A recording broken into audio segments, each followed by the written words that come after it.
That's not us. Oh, that's not you. There you go. Hey, we got it. We got it. Let me turn the sound up. Awesome, man. We're good.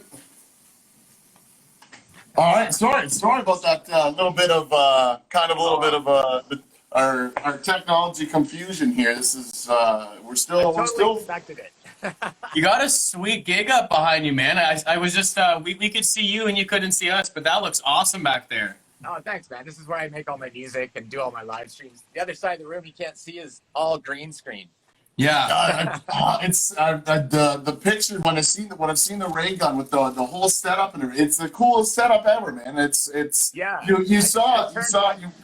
turned that whole half of my studio. Here, I'll just turn you and you can look. It's all green screen. Oh wow, that is so cool. That is so cool. What are you using that for? I figured if we were locked up for an infinite amount of time, I might as well just turn half the studio into a TV studio. Absolutely. So don't connect with people, you know. Well, so I guess first of all, because we know who you are, and anybody tuning in on our profile might not know who you are. So you are the mounting man, Anthony Hudson from London, Ontario. Incredibly London, one of the longest running DJs I've ever had the personal interaction to meet, and you've been holding down the scene for almost 30 years. Yeah, it's getting close to that for sure. It's absolutely insane, man. You also make music. You do content every week. You're all about the interaction with the people. You know what? You also work for a radio station. You have your own. It's the list goes on and on and on. So yeah. I want to give you like 2 seconds of context of who we actually are and why Drivewire exists. Yes. And then I want to hear your whole story. Like, I'm really excited for this. So what Drivewire, like the inception came down to is we were talking, basically, I was talking to people before they graduated school and in music school, like amazingly talented people, like 10 out of 10, amazingly talented. And unfortunately, they didn't really know what they wanted to do after school. And so I really want to find people who have succeeded in being able to support themselves and bring the information of how to actually make the money, how to actually earn your life, earn your keep, because there's a lot more than talent. Like, talent gets you in the door, but you got to get, to the top floor kind of thing. So there's a lot more than that. And so I always have a huge amount of respect for someone who's been physically and literally in the industry for this long. That's really, really cool, man. So, with that said, how did you start and how did you get where you're like, what? Give us the story. I mean, if you want, right from the beginning, I was a hairdresser when I came to London and I was like 18 years old. that was the day job.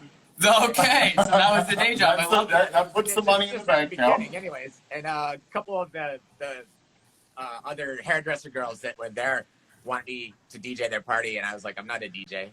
And I was starting to make music at that point. It was mostly industrial, kind of 9 Inch Nails style back then. And they were like, no, you got lots of music and just come and DJ. And they one of the local clubs let us in and let us have their way. And I just started DJing from there on in. And I've been doing it ever since. That would have been like 90, 91. Wow. And just kind of started, like, was it just like, just show up with some music, play the music and make it ride the vibe, make everybody like, you just enjoy the presence? How did that kind of end up forming itself, the DJing? Like what because technology is taking over the world nowadays in comparison to what DJing is now. What was that like? Well, here's the thing. Back then, and the club that let us do that night, way back then, every Monday night at that same club, John Aquaviva, who's huge now, he's like a massive, he's one of the owners of Plus 8 Records, and he's a massive techno. Wow. You don't know who he is. He was actually DJing at this club on Monday nights, a packed Monday night, and it was all kind of like, back then it was like everything from In Excess to Nitzareb, Mars. Also, he was really laying down cool stuff before it was cool, kind of thing. Yeah. And I grew up on him the first year I got here, and then basically he took off to do his techno thing, and I kind of took over at that club doing that, and just it sense to just it was a good starting ground for me. That's a really cool. Absolutely. Yeah, I love what Crawford says. Fill the hole. Like, someone left, and you were able to actually like be the next progeny of something that was already in demand. Yeah, and he was like so great, and I mean he still is. I still contact him once in a while now. and yeah, I just kind of took his route and I went a different way a little bit. I got signed. I started doing music. I did a few industrial records under the name H, and we did that. I worked with Anthony Valsic out in Vancouver. He was, at the time, he was famous for producing Frontline Assembly, and he'd worked with Skinny Puppy and guys like that because I was into the industrial sound. Yeah. So worked with him, and then on my second album, I was working with Dan Broadbeck, who's London Juno Award winner guy here. He's amazing. He now teaches the MIA course. Oh wow, that's awesome. That's a fan Back shop. then, he was just a studio guy, so it was amazing. So I learned from him too. I had a lot of good teachers on the way up, and then we were working with everybody back then, like Sons of Freedom, National Velvet, all the Gandharvas, everybody, like all sorts of people from back in the '90s, and Boot Sauce. I mean, all sorts of. I don't know if any of these names. You might not remember any of these names. I don't know because it was so long ago. But yeah, and then I worked for Much Music for a little while doing the bumpers and stuff. Like, I don't know if you remember Snow Jam. They used to have Snow Jam all the time on Much Music. The Much Music days, those were some of the highlights of my youth. Like, those were the better days. That's when music really was TV, and it was just real. It was real. It wasn't all this. I don't know what it is nowadays, but. Yeah, and so I switched over from the industrial thing and started calling myself the Incredible Melting Man. And that's when I mean, back then, raves and rave music and electronic music was just sort of finding itself into like crossing over a bit into the mainstream. Yeah. I put a couple of singles together, shopped them in Europe, and got a European record deal with Dust to Dust Records. Wow, that's awesome. And I got another record deal with this guy Shaq, who calls himself Elite Force, and he also was in a band called Lunatic Com at the time, and he kind of took me under his wing as well. To put it in perspective, his music is the scene in the dojo in the first Matrix movie. That doon doon doon doon doon doon doon. That's him. So he took me under his wing a little bit, and we've been friends since. But I'm trying to like condense it all.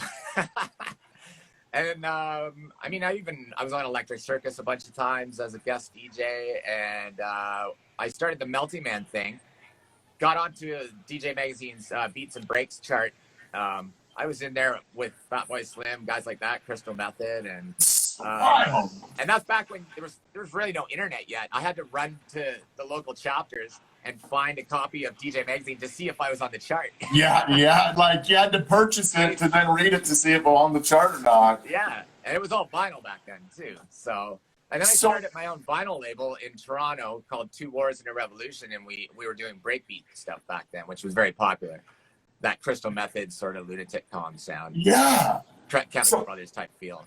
So how did the name Melting Man end up coming on? Like, was it just a hot club and you're just like, man, I'm making all these people sweat. I'm the Melting Man. Like, what? You know, like. It's funny because when it came time to name yourself, and back then, especially in the break scene, which I was in, you had to have a name that jumped out. The names were all like superhero names, basically.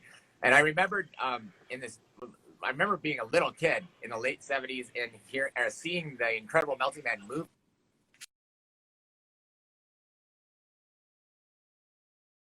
All right. Boom, we're back. Sorry about that. Yeah, this is much better. Put a blast out or something, text the people. Okay, sweet. Okay. So far, we have established that you started out as a hairdresser.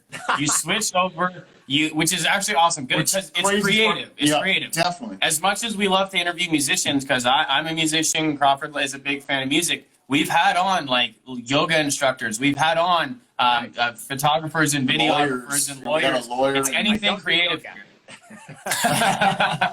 You might.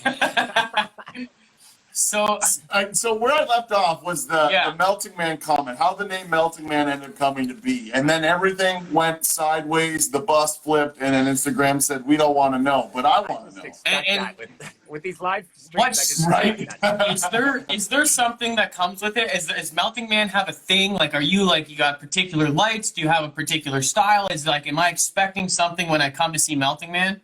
Yeah, I mean, well, here's the thing. It's like I was saying in the little bio thing that I sent to Andrew. The thing about that name, I've started using it for everything. I toggle between, I do a lot of retro and throwback type nights in London. So in London, I'm pretty well known for that. outside of London and everywhere else in Europe and in the States and Canada, I'm known for back in the 90s, early 2000s, it was breakbeats. So like that Chemical Brothers feel, Crystal Method type stuff. That evolved into a little more of a housey vibe with the four on the floor, and now it's called bass house that I do. So it's like basically house beats that are four on the floor, but with really good bass lines, like really thick, interesting bass lines, like stuff that's dirty and filthy sounding. It's great. It just gets your earlobes kind of just going. Like it sounds that good. I like dirty music, so that that's.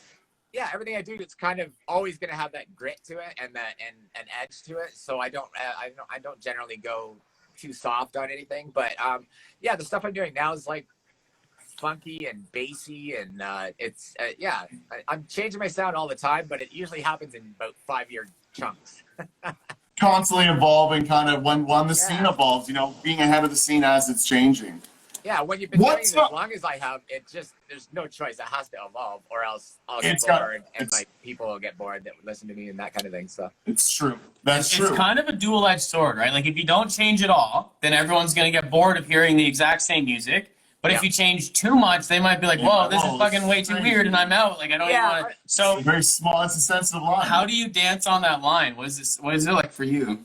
It's like I said. I think the common thread with everything I've done, as far as my original music goes, the common thread is like gritty bass lines, like stuff that's thick, bassy, a lot of rhythm to it, and I find whether it's breakbeat or fidget or house or bass house, whatever I'm doing at the time, I try to keep it accessible at the same time as it's edgy, and it's worked well for me so far. I mean, just keep the quality up and keep it fun and different, and people have been really great following me. I've had great luck with my people still sticking with me. Well, as I say, and that was one of the things that I've noticed a lot within quarantine time is, you've never stopped engaging with the people, the fans. You've been actively, you respond to people, you give them shout outs during the shows, you take requests, you make the show all about the people. And I feel like that's one area where you just absolutely nail it is, without the people, there is no Melty, but without Melty, there is no people, because without, you're like glue together, and it works just so well. It's almost like one of my going. Yeah, and it doesn't matter where anyone's from. I mean, as soon as you walk into that chat room, if I'm spinning, everybody welcomes you. Like everybody there's excited to see new people and meet them and stuff. And I just try to keep it like that, keep it friendly. I see some of these electronic chat rooms when the guy's spinning and they're just dissing the guy all the way through. And angry at each other for some reason. And and that's not there's no room for that in these shows. There's no room for that because it's all good energies. Yeah. You say chat room. Are you doing it online? That was going to be actually my follow-up point. I've completely evolved into a live streamer now. Wow. Out of necessity, I had to evolve when this pandemic hit. So, and I mean, I've basically put everything I have into making it look cool, sound good. Like I do my live streams right through everything in my studio, so it's going through like an Apogee duet. It sounds perfect. Like the sound. I don't know if you've watched any of the electronic live streams, but the bass is there. Like even if you're listening on a phone, you can hear the bass, and that's so important with that style. So the reason that we end up having to start, obviously with this pandemic, it all started with Call the Office NEC Productions. With the Ray Gun Sundays. Yeah. There's that. So can we explain that to the people that if anybody's ever in the London scene or looking, you got the shirt, shameless self-promotion. Hey, you have to, you got it. Where like, why not? Well, no, obviously it makes sense, right? If it's your brand, it's your stuff, it's you, man. Why not, right? I wish I owned Fox. Unfortunately, I don't. But I don't have a Crofner T-shirt. I wish I did. Now, you gave me an idea here. How did the whole Call the Office thing start? Because I've been there. I've been at a few of your shows years ago. Obviously, now that I'm not in London, unfortunately. But what brings that connection with all the people, obviously, and how did you end up kind of getting the Call the Office gig? Because you've held that down for a very long time. Yeah, for sure. Like I said, way back then in the 90s, before we started doing Ray Gun, I was doing like these different incarnations of what it wasn't even called alternative yet back then, but it was like basically we were playing Ministry and The Cure and Skinny Puppy and all that kind of stuff way back in the early 90s before Raygun. Raygun was about 93, I think. 90, Okay. Yeah, and we were a couple years before that. I was doing nights at Call the Office that were like packed, and it was all alternative stuff. So I already had a good rapport with. I mean, there's been multiple owners through the years, but I've always gotten along and survived the ownership takeovers and that place. With them, you've been able to mingle and kind of cope with the changes, and we can do things differently if we need to. What I was doing was always kind of like different, so they always liked having, and I always brought people in back then too. It's a lot different now. There's no internet, there was none of that going on. There's no competition. Like we weren't competing with the internet, basically. But that's true. So Tony Lima, who that might ring a bell. Tony Lima was the booker there, and one of the reasons Call the Office was Call the Office for so long. Tony Lima back then and Drew Evans. It was originally their idea, and I jumped in right from the get-go, and they wanted to keep it a little more alternative, and I was already doing that for so long. I was like, I did the first couple of Ray Guns, and there was people asking for, at the same time as they were asking for Depeche Mode and The Cure, they were also asking for ABBA and Queen and stuff. And I was like, let's do this, So we tried. Let's do it. And Let's just if it works. 4 weeks, it was rammed like nuts. And 26 years later, it was still, it's still going. So. It's still packed house, and I've even on like some of the I've watched some of the feeds on the Twitch that have been there. The tunes that you play, they are the classic, and it's those tunes. I can't even believe people fought the ABBA and all that, like all those bands when they were coming up. They're like, we don't need this in this club, but you play it in the club and you watch the energy and the vibe change just immediately like that. It's just happy, good music. And like I think. After a few months of doing it and seeing the response, we just decided that the concept would be we play the B-sides, we play the alternative cool stuff at the same time, back to back with the cheesiest of the cheese, because it was funny to us. We thought it was funny, and what was funny to us ended up just being super popular for a really long time. Yeah. Dude, like if I was playing with a band and we were playing a bunch of songs that were like closer to blues, and then we broke out Uncle Cracker, Follow Me, and like at the end of that 3.5 minutes, the bar was way more packed because everyone knows the song. They walk in, they like the vibe. It's like, man, maybe there's something to all these like really cheesy, weird songs. Read the room, right? That's all we were doing. We were just reading the room. Seriously, man. Started making sure that we connected with everybody who made a request as well, as much as we could anyways. So like, I still remember some of the people's names from 15, 20 years ago. Like, I mean, it's crazy. And they show up in the chat room now that we're doing it live, like, or I'm saying we, but now that I'm doing it on the live stream, it's, there is no we anymore. This is because they weren't able to before because they were getting older. They have kids and they have jobs and stuff. Now they can just tune in and say hi, and it's just like the old days. Yeah, that's awesome, man. That is awesome. How important would you say building those relationships was for you in the early days? Oh, I mean, there's no night. There's no reason for me to be there if they're not there. So I mean, I felt like I should be at least getting to know them and letting them shape the night with me, like, sometimes they would ask for stuff that I'd be like, yeah, that makes sense. Let's do that right now. And I wouldn't have thought of that if that person wasn't in the mood to hear like, Fat Bottom Girls by Queen or something. Great tune. You're only dropping fire tunes. You're referencing hot tracks left, right, and center. Shit, and then the band, you're dropping some sleeper bands in there, oh my goodness. One of the things that I did want to ask you, Anthony, because I should say, can I formally say Anthony? Should I say Melty? I want to address it like in the best way possible to promote it. Melting Man, tell me about. I'm looking at my notes here because I have my reference notes. Filthy Bass, DIFM. Yeah, Filthy Bass was something I started a few years ago. I guess it's at least a few years ago. You know what? It's probably been about 8 years. Is there? Can you hear a leaf blower? Yeah, a little bit. Let me close the window. We're going to close the window. Sorry, we weren't expecting that. so many problems all the time, brother. You can plan and plan and plan, and you cannot script what's going to happen. The same thing happened to me 10 minutes before we were going to go live. somebody out back here did the same thing. Leaf blower over there. Yeah. It's like what I've never understood the leaf blower's point, but I get it. After 26, so I just shut the window and it goes, and it's like airtight, The closed, silence. not silent. Oh, we fell off the window. there we go. We're back. The suction The cups suction having cups. problems. I don't know where we're at. Holy Oh, bro, there we you go. guys need a better selfie stick. We definitely I do. guess so. After 26, 30 years of experience in the industry, I want to like, have you had any, like, it's got to be different than what you thought it was going to be going into it. So what are some major lessons that you like do different now that you're like, damn, I'm really happy I made that change? Oh, it's tough. That's a tough one. I would probably teach myself or learn more about publishing and that kind of thing at the get-go, at the beginning. You know, it's the same thing everybody probably says. I mean, it's complicated almost on purpose, and there's a million different levels. There's copyright, there's publishing, there's licensing. There's so much to learn. And when you're younger, in your 20s, you don't really care about that stuff. You don't even want to know about it. You just want to shoot that music out.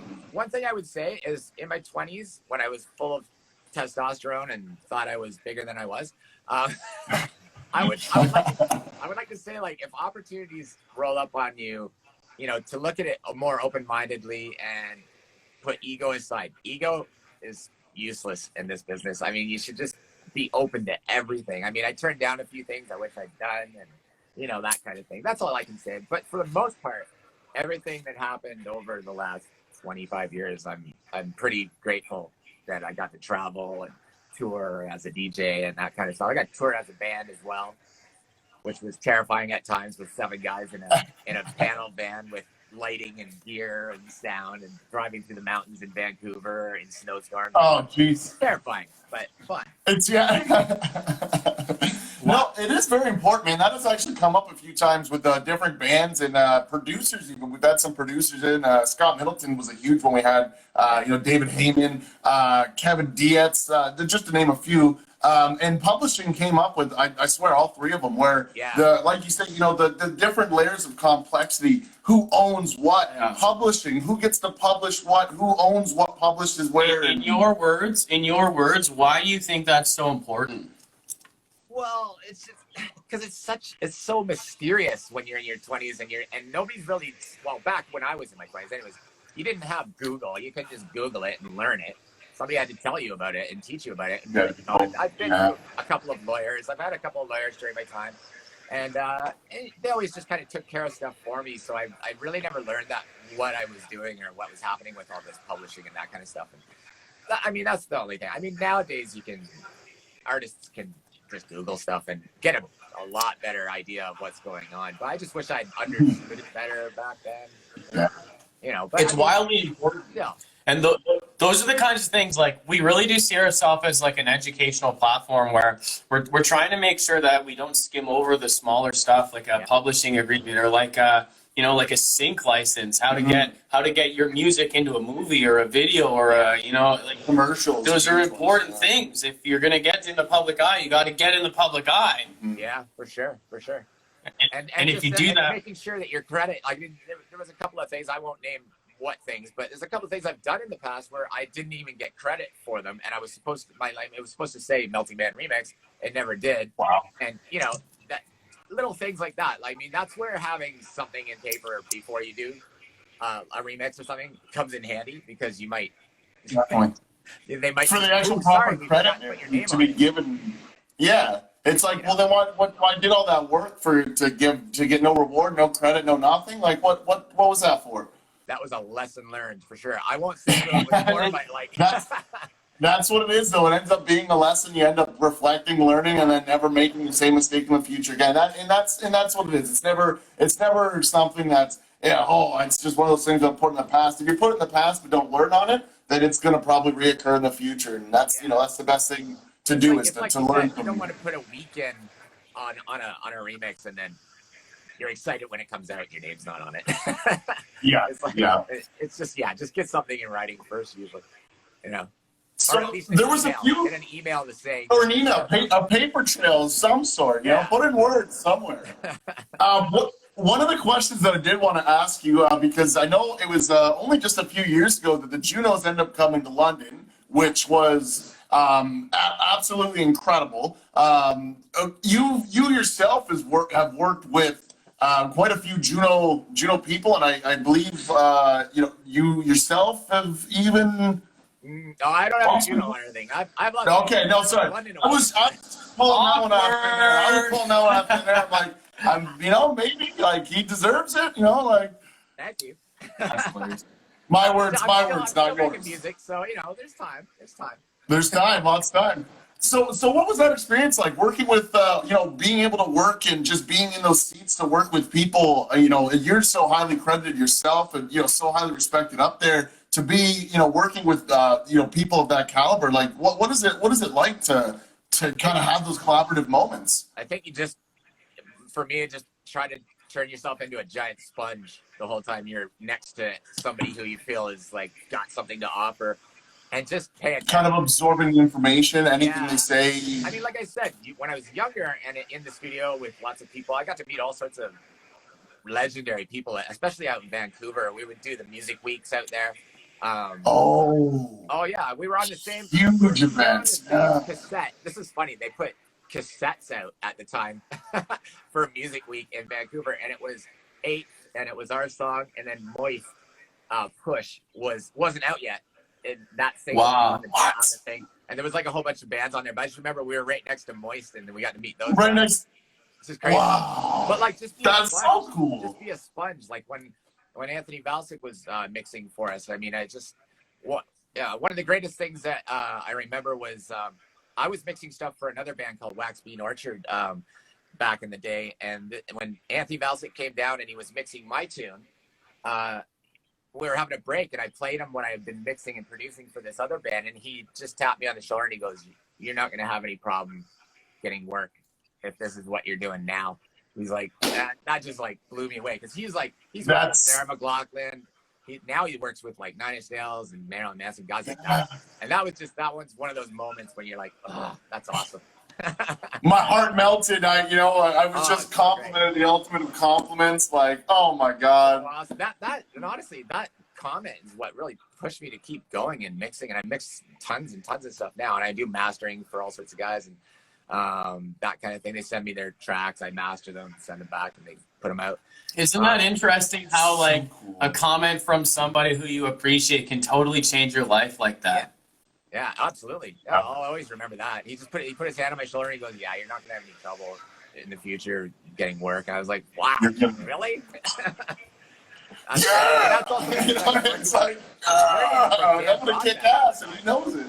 Dan Brabeck was my mentor before that, so I was learning so much from him and his engineers at DB Studios here in London. And like I said, he went on to get a Juno and stuff. So I had no idea at the time he was gonna go that far. But wow.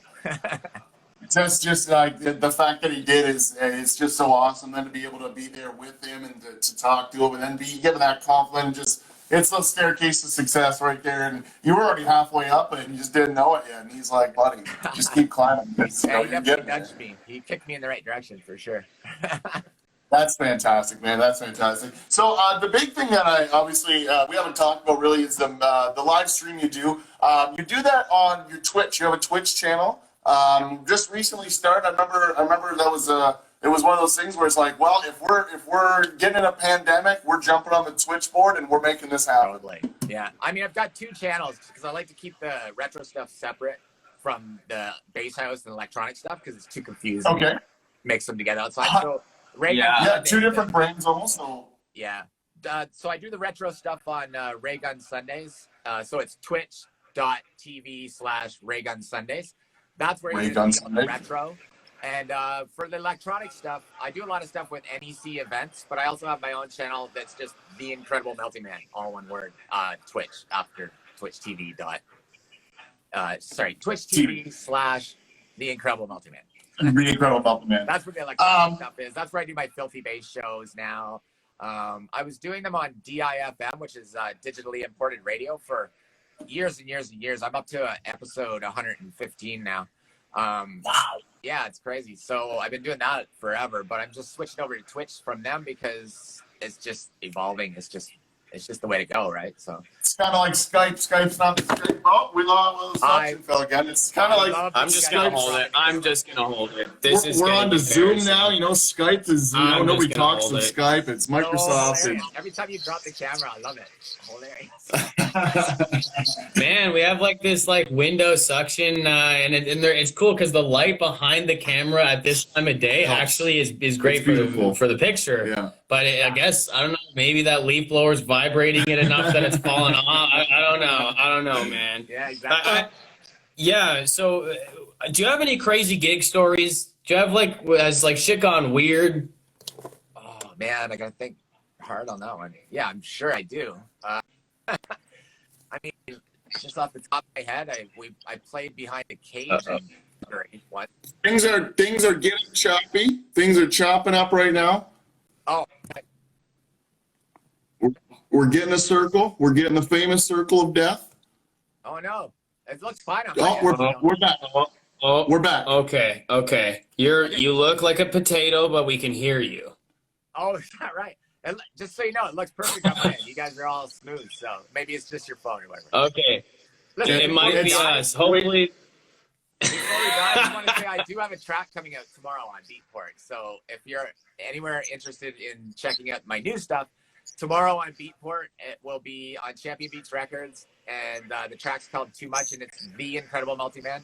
And then next Thursday, I got a second single coming out as well. I hope you guys are hearing this and not jumping all over the place. Yeah, we are. I just wanted to make sure in case we lose the feed again. So I got a new track tomorrow and a new one next Thursday on Beatport. And then in 2 weeks, it goes on all the retailers. So it'll be on iTunes. So what's Spotify. can you spell beat like BEATPORT?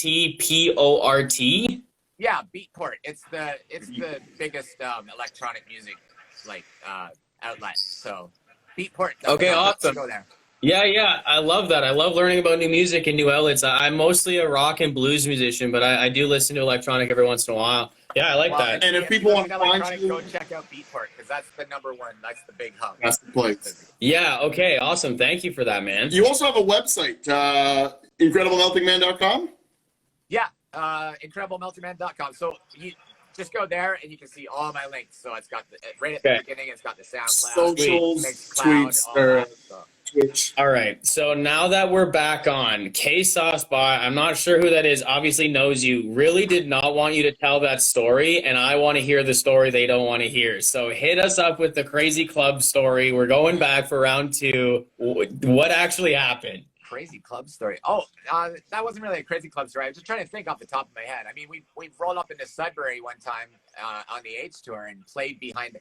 It was like, remember Roadhouse, the movie Roadhouse, where Yeah. Jeff Healy's playing behind the cage? That's what Yeah. we were doing. Yeah. Except we were playing music that sounded more like Nine Inch Nails, but we were behind the cage, and it's probably a good thing we were behind a cage because when beer bottles fly at you, they bounce off. You get a little wet, but that's all. That's messed up, man. Oh man, that is great. That's That is wild. actually crazy. Everybody's got a story. Everybody's got experiences like that, though. You know, and it's fun to live and just be like, you know what? That's what helped make this to get me to where I am. Because you know, it's like, that kind of made people a little pissed, and I kind of like being a little. You know, I like that tension. I like that people are noticing it though too. Yeah, we used to roll up and I mean, it's not really a good story, but one of the Melty Man shows I did was in Toronto at some big museum type thing, and it was put on by Smirnoff. And I'm telling you right now, the green room for that Smirnoff show was ridiculous. Like the walls were lined with every vodka you've ever seen, and you can just imagine how that The was consumption, crazy. yeah. I sat in a room at the end of the night. I was trying to get paid, and I sat in a room. And you guys, this might not mean anything to you guys since you're not really into all the deep electronic stuff, but I was sitting in a room with like Derek Carter, Anna Kiss. Oh my God! Like the whole room was just filled with these legendary DJs. DJs, yeah. Yeah, and me, and I'm sitting there, but they were making us wait an infinite amount of time to get paid that night. It was like almost 6 a.m. after this huge rave, and everybody's been drinking all night. We're in there, and I thought these guys are gonna figure out sooner or later that I'm sitting here in this room with them. And at one point, Derek Carter turns and he goes, "Melting Man, why are you so quiet?" I'm like, "How do you know my name? This is a legendary Detroit techno guy." that was nuts. I went home pretty. That's happy that day. that's a good feeling right there. That's a good feeling. I'll That's take like better being at a points party. next time. Yeah. I like that story, man. That was a I good like story. that. I do like that. Like, Yeah, that's I'm a not, good I'm not story. complaining about that No, story. that's a good one.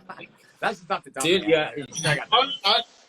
Honestly, man, that's we're hitting 40 minutes. This is this is usually where we try to wrap things up. I've asked, we've got an insane amount of information from you. We've got a lot of helpful things that are, Carter's got a book that we've been writing things down for our entire, the shows. I got notes. I made notes on you, brother. It's there's a lot of Yeah, we're gonna man. sell it. We have we have a couple books now, and it's just like my really messy writing about what our guests have said, and there's a lot of cool stuff. Like, I think someone could build a career out of what's in this book. So one day we'll auction it off when Drivewire is huge. Amazing. One of the things that I liked the most was become a sponge. Like, I really liked that part, man. You also.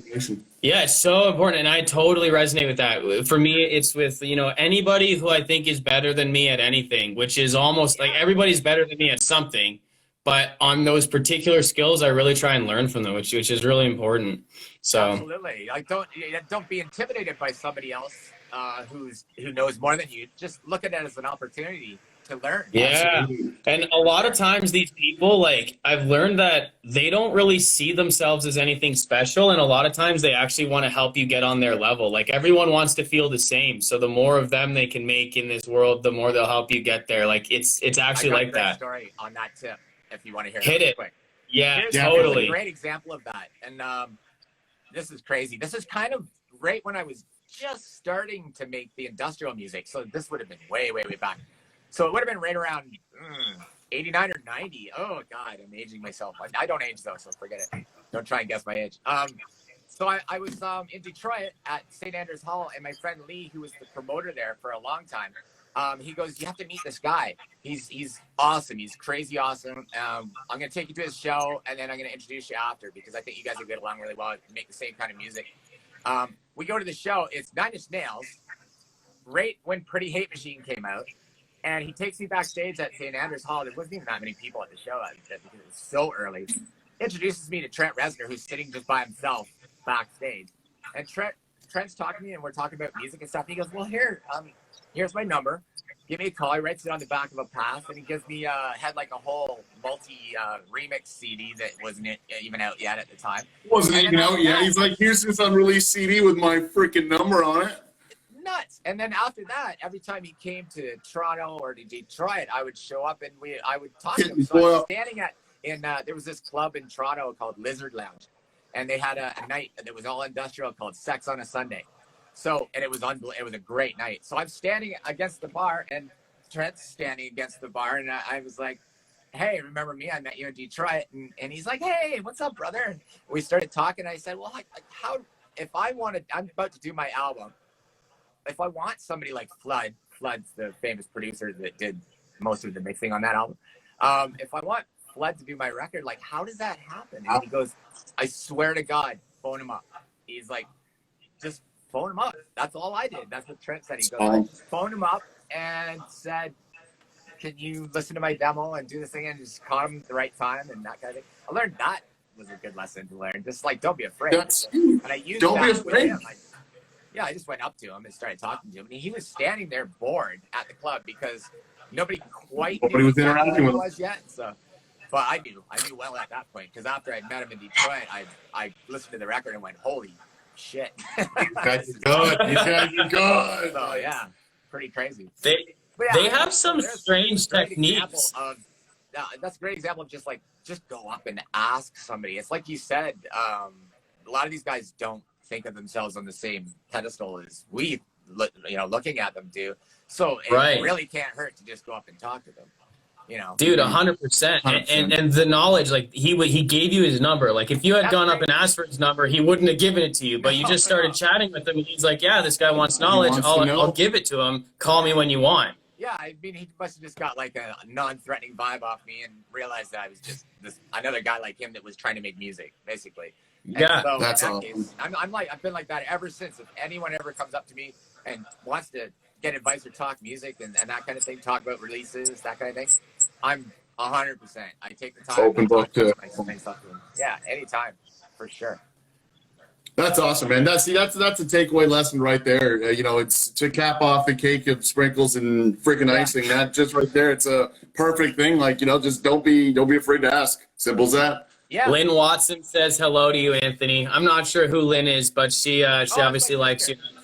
Oh, sweet. There you go. Hi, what's up? Watching the chat stream, I'm so intensely trying to answer your questions, but yeah, dude, I really appreciate that. And we really got a lot out of your knowledge, and I really appreciate you coming on to visit with Drivewire. We'd love to be able to set up maybe something where we can get you reaching out to younger artists and maybe helping mentor them or something like that. So if there's a way that we could get that going, maybe we'll reach out to you and see if there's a way that we can team up. We want to expand and stuff, so being able to expand down London Way, get a Drivewire footprint all over, and help everybody, it really would ultimately be the best goal. Absolutely. I also, for sure. Yeah, 100. Well, thank you for that, man. We're really respectful and appreciative of your openness. Lyric Video Lady, I want to also give a shout out to build that relationship as we were talking about. I'm not sure if you know who that is specifically. I'm not sure the name. She's been active in the chat as well. Nice. So it's been another person where you got a couple fans here, man. It's good to see. That's awesome. Awesome. All right, man. The Incredible Melting Man. Go to Beatport. He has a song out today. He has a song on next Thursday. After that, sometime it's going to be available everywhere. I'm really looking forward to it. Maybe you will spiral me back into an electronic vibe for the next month or so and get back into that. It's been a while. Yeah, I get in and out. Yeah, 100%. It's all good. That's what it is. No, dude, it comes in waves. It comes in waves. Listen, man, thank you so much for joining us today, okay? Oh, my pleasure, guys. This was awesome. Thank you. Awesome. Thank you, brother. It was a great chat. Thank you. Good seeing you, man. Have a great day. Have a good week. Peace out. Take care.